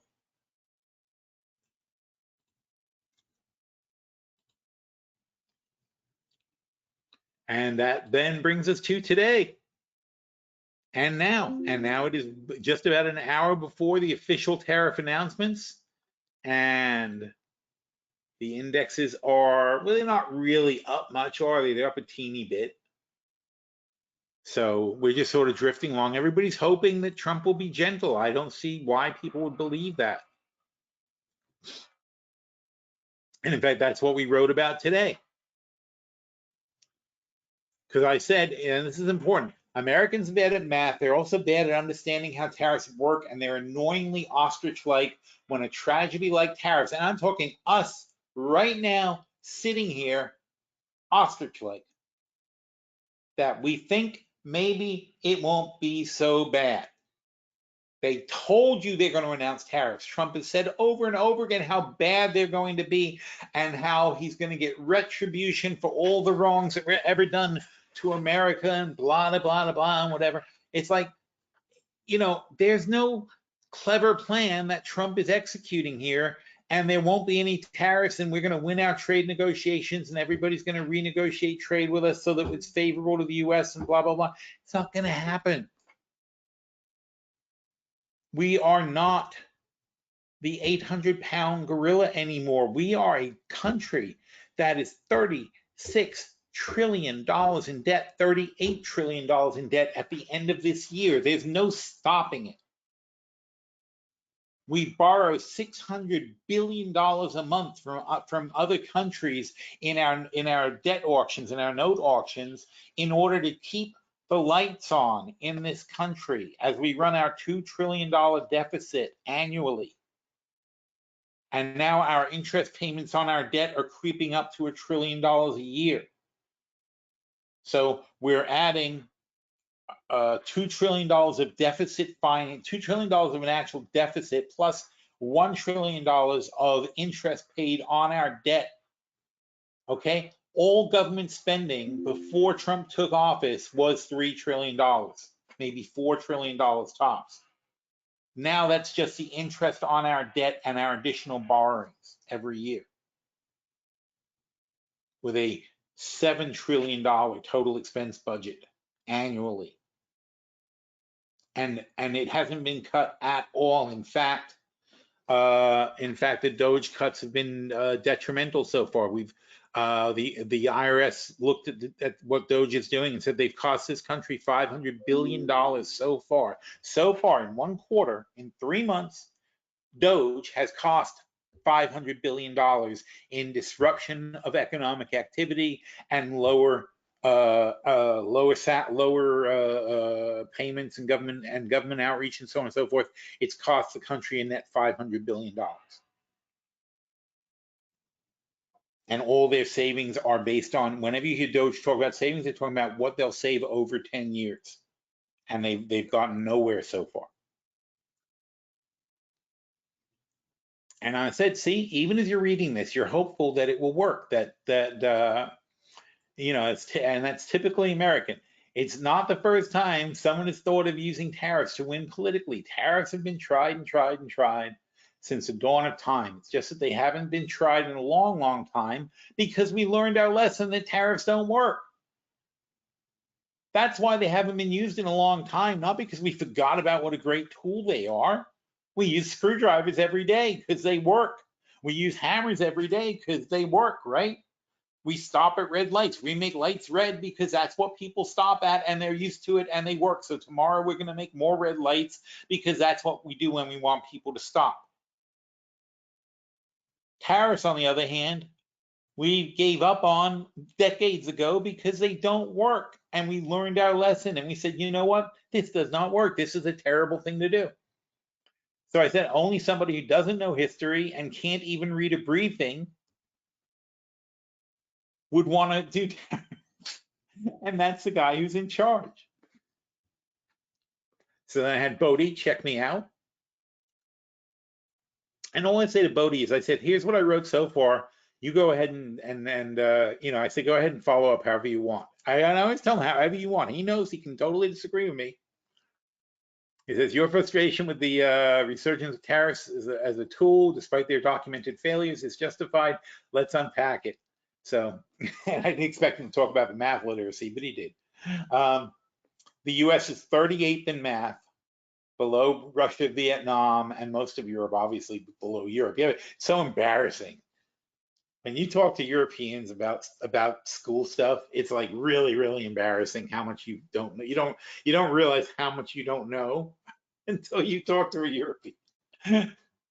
An average European is just like, okay, it's like, it's like, oh, you don't know where this country is. It's like you don't know what their principal exports are. You don't, it's like they just start hitting you with things. It's like, geez, it's like you don't know the major export for every country and the major import, and you don't know who they're allied with, and so on and so forth. Like, no.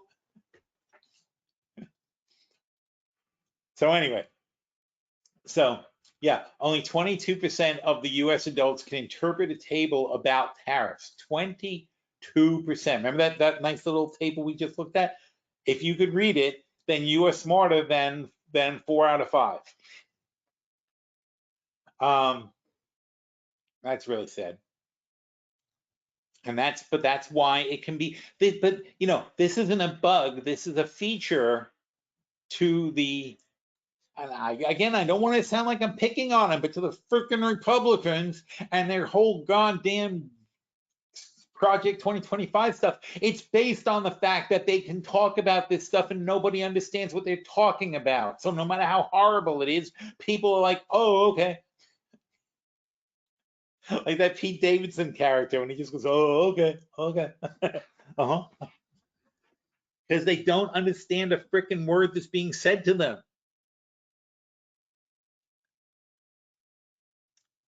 So here's tariffs and why they don't work. Smoot-Hawley, even Trump's tariffs were a total disaster when he did them. I don't want to get into every single one, but let's talk about Trump's tariffs. I mean, he was going to bring jobs back. U.S. consumers paid $51 billion a year in additional costs. This is going to be 10 times that, what he's doing now. China retaliated with tariffs on soybeans. They destroyed a $12 billion U.S. market in soybeans. 245,000 jobs were lost. And as we know, we then spiraled out of control and lost, a million jobs or whatever, or millions of jobs. 90% of the tariff cost fell on Americans. Bush with the steel tariffs lost jobs. There's no winning this kind of stuff. And poor math skills inflate confidence in simplistic solutions. If you don't understand, it's easy to come up with these idiotic phrases like "make America great again." What does it mean? What does it mean to make America great again? How are we defining great? When were we great and why were we great? And what exactly does that mean? But it's the same bullshit. It's the vagueness is not a bug, it's a feature. If you said what you meant, a lot of people might disagree. But since you're not saying what you mean, people go, oh yeah, make America great. You ask these people wearing these MAGA hats and say, what exactly do you mean by making America great? When will we be great? What's your benchmark? What are you measuring? What are you saying? It's an empty slogan, but it really works. It's unbelievable how well it works. So tariffs don't work. Major economists have already said tariffs don't work. That's the wrong word. If I was writing that, I would not have said reduce welfare, because he means welfare as the wellness of the public, not welfare as in being on welfare. The irony of winning, the only winners are politicians, obviously, and lobbyists. That's who wins tariffs. And now the problem is, see, now when you think about it, by creating a system that causes hundreds of billions of dollars of tariffs to be placed, where the president is free to negotiate. This is a power the president has that no one has ever used to this extent before, but the president is the chief negotiator for tariffs. Therefore, he doesn't have to go through Congress for him and things like that. So by putting on hundreds of billions of dollars worth of tariffs, Trump is the guy who can make the exemptions. So all you got to do if you're Trump is sit there and say, okay, who's going to pay me? Who's gonna find a way to put money in my pocket so that I will take away these tariffs? That's all this is. When push comes to shove, that's what this is all about. It's just another way for Trump to extort money from people by leveraging, doesn't matter how much pain and suffering the United States goes through or the people of the United States go through. It's about the leverage he can inflict on other people to get them to come to his office and find a way to pay him. Him and his family, how can we get paid? Tariffs create complexity to exploit. Steel tariffs, just steel tariffs, 2,000 exemption requests, 2,000 possible people to be bribed by.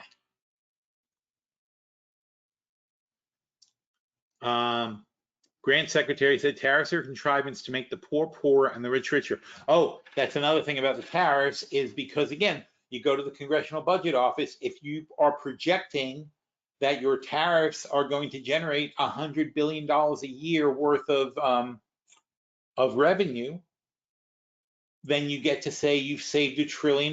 You say, I'm saving $100 billion times 10 years. I've saved $1 trillion. Therefore, I can be balanced and give $1 trillion worth of tax breaks to people who are as rich as me.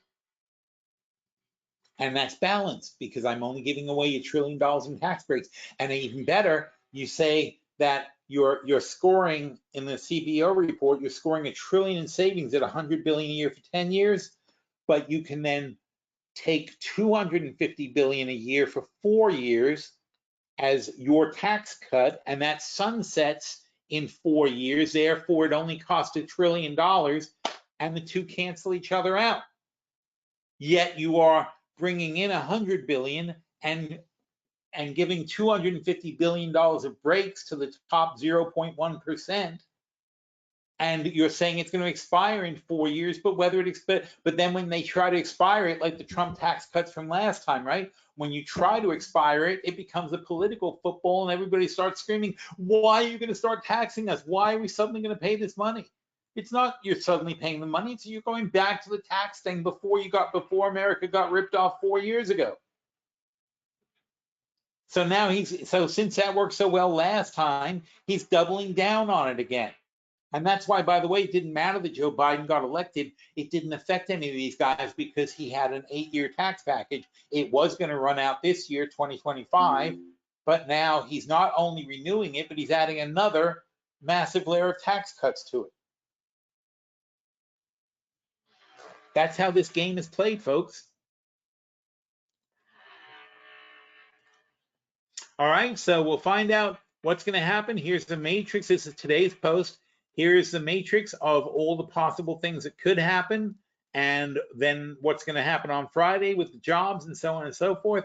I will do a special report later, and we will have better information and be able to go over all this stuff. So questions that were, why are markets going up today? Does somebody know? This is the ostrich effect. This is people are just pretending something's going to happen, that it can't be that bad. Donald Trump would never do this to us, blah, blah, blah. Phil, is there an Excel formula used to calculate your bounce chart daily? I love your charts, but don't actually know how you calculate them. Yeah, it's the 5% rule, and ask me in member chat, and I'll be happy to show you what we do. Trump hates Pfizer. They will be under attack by the federal government. That's very possible. Callis Barilla, CEO, delayed something of COVID, and it cost him the election. Any ideas about how to prepare for possible impending political decisions from domestic impact? A recommendation from Hegseth and Secretary Noem is due on April 20th about the use of the Insurrection Act. If both secretaries recommended and Trump concurs, well, this is a lot of stuff. Will the military and domestic soil will be a popular national thing? This is a shock. Sorry, John, not exactly sure what you mean by that. Is it a question? Anyway, so yeah, of course, if Hegseth and Noem on April 20th authorize the Insurrection Act, yeah, nobody's going to be safe. You know, we almost become a dictatorship. It's just, you can just, anybody who does something that isn't liked by the administration can have their house raided and you know, guilty until proven innocent kind of stuff, like the poor people we sent off to God knows where, never to be seen again. It's scary. Andrew says, here's a metric. Remittance from US to Mexico is 60 billion, US to Canada is 0.6 billion, and the border costs are 7.25 billion, and the Canadian border is 0.75 billion. Well, yeah, I mean, just, you know, maintaining the border stuff is crazy. And but look, I mean, the Canada border, I don't get it. I don't know how we got into war with Canada, but we are. So what are you going to do? And like I said last week, we're already killing tourism. The first victim here is tourism. Is Canadians are no longer coming to the U.S. You know, not 100%, but it's trailing off very, very fast. This is no longer a nice tourist destination for them. And that's going to cost us incredible amounts of money, you know, especially in places like where I live, where Canadian tourists are a huge part of our economy.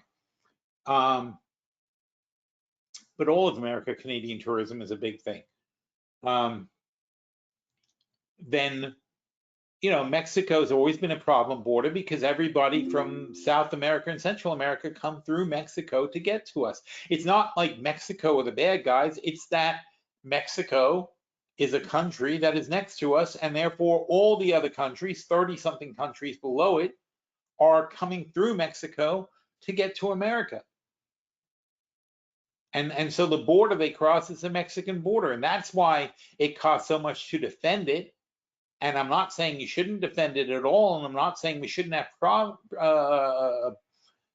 processes, but the process should involve, instead of more soldiers, just have more judges, have more processing centers, have more people who say, are you legally here or not? And if you're not legally here, boom, back you go. So yeah, you have to close the borders. You have to send the people, though, not at the point of a gun, but you say, hey, do you have your paperwork? Are you eligible to go to a processing center? If not, boom, turn them back. Say, no way. If you have your paperwork and you're legitimately here and you can be processing, fine, then go through the process. But also seriously, going back and kicking people out who've been here for decades and things like that, that's just insane. What the hell are we doing? We look like freaking Nazis. And how do we stand by and let it happen? That's what I was pissed off about on Monday. It's like, how do we do this? How do we let ourselves be these guys? John said, sorry about the fragmented sentence. I meant to say, we'll have the military on domestic soil. Of course we will. So what? That's what Trump wants.